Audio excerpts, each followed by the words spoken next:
So Walmart has surprisingly taken a step on gun reform after the latest mass shooting in Odessa, Texas. Take a look at this chart. It explains it.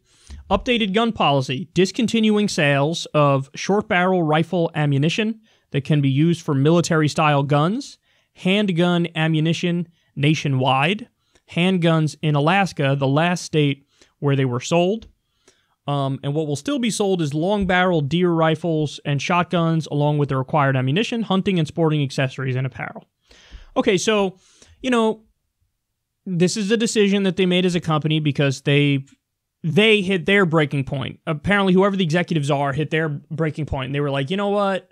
We really are seeing mass shootings happening all the time. It's happening like, how often would you guys say it's happening? Probably every week, every other week at this point. I mean, it is really, really, really bad. Really bad. And so many people are dying. And so I guess Walmart was like, hey, we don't want to contribute to this. We want to do anything we can to not contribute to this while also maintaining our profits. So what they did is, that's why they're still selling certain guns, long barrel deer rifles and shotguns, along with ammunition for that and hunting and sporting accessories. But basically what they're saying is, I guess as well, there's also like semi-automatic weapons, assault rifles, things of that nature they're not selling. And also handguns and handgun ammunition and any short barrel rifle ammunition that can be used in military-style guns. They're done with that. So now here's the interesting part of the conversation. How much of an impact will this have? Well, with any kind of reform when it comes to guns, you have to understand that nothing's ever going to be perfect. So, and this is, a point that the right likes to seize on, the people who are massively pro-gun, to act like, well, there's still going to be mass shootings. But what they don't acknowledge usually is what's going to happen in the aggregate. And what's going to happen is there will be a measurable decrease over time.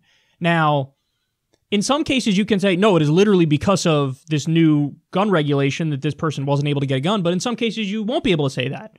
And yes, there will be some people who go to the black market and get a weapon and, can effectively use it. And so this won't be perfect. You won't eliminate mass shootings, but can there be, some sort of a measurable decrease? Sure, of course. And basically the idea is you want to put as many barriers as possible in the way of somebody who shouldn't get a gun getting a gun. And that's a reasonable thing. And this is why over 90% of the American public supports universal background checks, for example. Because even majority of Republicans, even a majority of NRA members say, we got to have background checks because I don't want guns getting in the hands of the wrong person. Most gun owners realize there are people out there who want to murder people, and I'm not okay with that, and I want to stop that too, but they want to stop that without trying to infringe on their ability to own a gun necessarily. So, will this have an impact? Yeah, probably will have an impact. Will it be a giant impact? Probably not. I mean, Walmart's only one company, but then again, they're such a massive company, and they're in so many places, and, I'm sure a lot of people buy guns there, that it will have, I'm sure, some impact. Now, if you think that, hey, these kinds of things don't have an impact, well, take a look at what we learned about the recent shooting in Odessa and the person who carried that out. Odessa mass shooter purchased his weapon in a private sale, which doesn't require a background check, law enforcement officials told NBC News. He failed a background check in 2014, the officials add. Think about that, man. Think about that.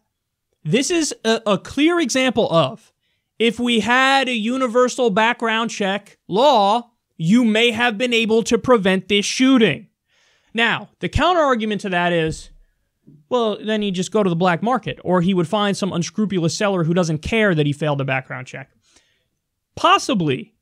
However, don't you want to put some more roadblocks in that guy's way so you make it so maybe he doesn't get his hands on a gun? Every reasonable person says yes to that. Every reasonable person says, absolutely. You want to try to stop this guy from getting a gun. Again, are these laws foolproof? No. But will you see a decrease in the aggregate of mass shootings? Yes. If we have 10,000 gun homicides a year, we do, by the way, and we come up with some new laws, can we limit that number to 5,000 or 3,000? Of course. Sure, it's possible. And there will be a measurable impact if you do so. So this is an instance of a universal background check law could have absolutely helped the situation. There are other examples too. I forget which shooting, the Virginia Tech maybe, or there's a few of them where there's clear examples. Dylan Roof was another one, where certain gun regulations would have actually prevented the shooting from happening. Now again, it won't stop all of them, but does it have the ability to stop many of them? Yes, it absolutely does, because more roadblocks in the way of people who shouldn't get guns is a better thing. Now, this gets to the broader conversation though, going back to the Walmart point. Isn't it wild that right now, in some ways, you can shame a corporation into doing the right thing, and they're more responsive than when you shame the government and your representatives who are supposed to represent you. That's wild, man. That's wild. And just so everybody knows, and I'm sure you already do, on this particular issue of guns, you basically have the Democrats usually agree to the right ideas. However, they're weak and they don't know how to actually get those ideas implemented. And the Republicans, so many people in the Republican Party are totally bought by the NRA. And again, I want to draw a distinction here. I have no problem with the members of the NRA. My problem is with the leadership of the NRA who oppose all kinds of gun reforms. Why? Because they take money from the gun manufacturers who massively profit when there are no intelligent gun reforms. So, it's just so mind-boggling that we have a system now where it was massive public pressure on a corporation and the executives snapping and saying, I've had enough. That led to more tangible, substantive reform than shaming Congress because the leadership of the NRA and the gun manufacturers have bought virtually the entire Republican Party in Congress. There's a handful of Republicans who are okay with certain gun reforms, but most of them are not okay with any of them. And that really goes to show you that freaking executives at an evil, amoral corporation like Walmart were more responsive to the will of the people than Congress on this issue. And that says everything about how corrupt and backwards the system is. And just a final note here for the right-wingers, man. You guys are all about the free marketplace.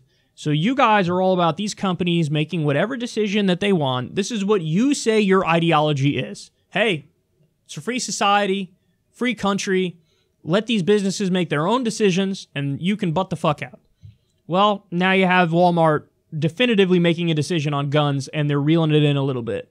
And so for now, for them to come out and act like, wait, don't do that. What happened? I thought you were in favor of the free market. Don't you want to let the company make their own mind up? They can determine what they want to sell and what they don't want to sell, right? That's what you say, right?